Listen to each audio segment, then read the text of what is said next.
This body of picturesque and serene water greets you when you enter Crooked Tree Village. This lagoon is a key part of the 30,000 plus acres that make up the wildlife sanctuary. The protected area of natural wetlands is a safe habitat for some 300 or more migratory and resident birds and a host of other wildlife that call Crooked Tree home. And for the 1,500 people who live here, this sanctuary is their lifeline too. He said that they used to go fishing without any line or any net or anything, and they would just paddle a dory under one of the branches that overhangs, from over the water, and they just shake the branch, and enough fishes jump into their canoes. So that's the way it was in my grandfather's days. The good old days, as remembered in Crooked Tree Village, a time when residents would freely fish and use the resources. But fast forward to the 1980s when the Crooked Tree Wildlife Sanctuary was established to manage and protect a vulnerable species.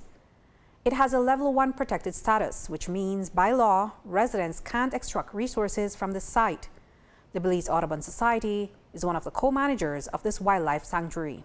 A wildlife sanctuary, one, does not allow for traditional usage. That creates a whole series of complications, mainly because, as we all know, Crooked Tree is used for fishing and for a degree of logging. And so because of that, everything is deemed by law to actually be illegal. The people of Crooked Tree have protested against the Belize Audubon Society because for the longest time, they felt that these resources that they once enjoyed have been locked off from them in the name of conservation. When we had the meeting last night, it was to come to a compromise, to see how we could start a dialogue as to amend some of these laws so they could benefit the villagers, not just the wildlife. That was in 2012, and now the government and its partners want to bring economic and social benefits to the community. They plan to reclassify the sanctuary, amending the National Protected Areas Systems Act. The redesignation that is being sought is to consider the protected area a wildlife sanctuary 2, and what that would do is it would allow for traditional usage, meaning fishing and logging that has always occurred since forever, basically, and it predates the designation in the 80s. They try to stop us from use the water, which the fish that people lives off. They stop us from cut the posts that we need to fence our farm with. And we use the dry lagwood to fence our farm, not the green lagwood. You're not going to find much people try to cut the dry lagwood. So we wasn't destroying the place.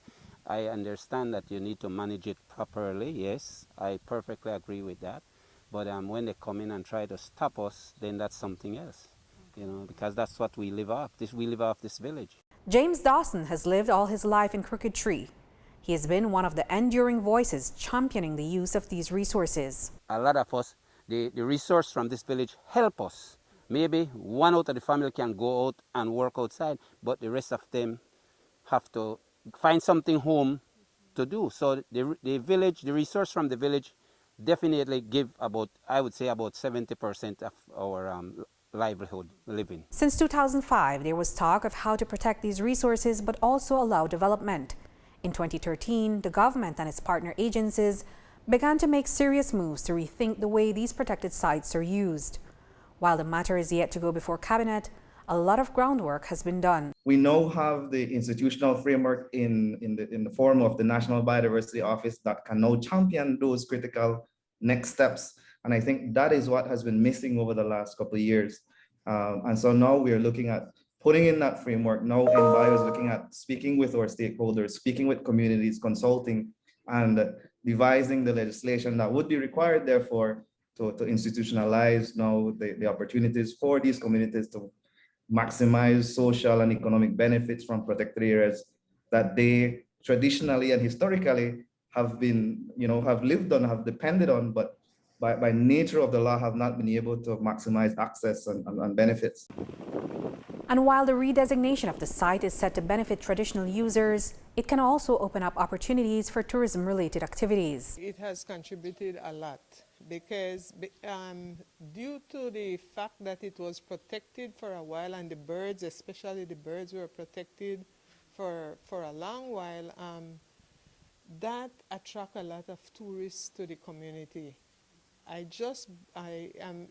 Some people, they would come like over and over to see the birds because they're always fascinated and they love them. And so because of that, that brought other business, We say we spread the blessing because we get the tourists, we buy the products that these same local people, like the fishes, and whatever they have to offer. If they're growing something in their backyard, whatever they have, we try to buy from them so that, we're working together, to make a product that it makes everybody happy. So these activities must bring development, but also allow for the resources to benefit future generations.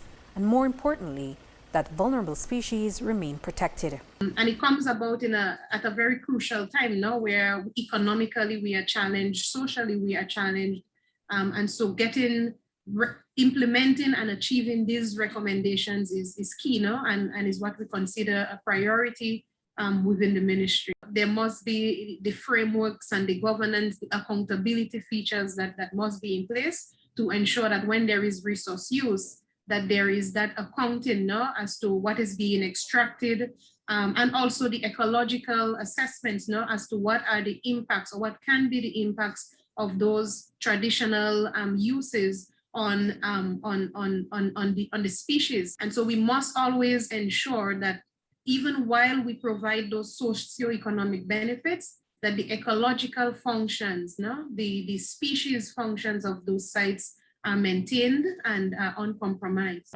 So to do that, the government, the NGO partner, and the people of Crooked Tree must come up with a management plan that provides for the use of permits and other regulatory measures to guide the use of the wildlife sanctuary's resources to balance conservation efforts with the community's needs. So the idea of coming up with a sustainable use plan only makes sense once it is properly designated, because if not, technically everything is seen as illegal per the law. A sustainable use plan would have some science baseline, so you would look at what are the species that are composed that they fish, and what are some of the best practices that can be used in that area. Meaning, if we fish, how will we fish? How will we ensure that there are zonations and regulations of how to maintain and sustain that form of livelihood? Reporting for News 5, I'm Andrea Polanco.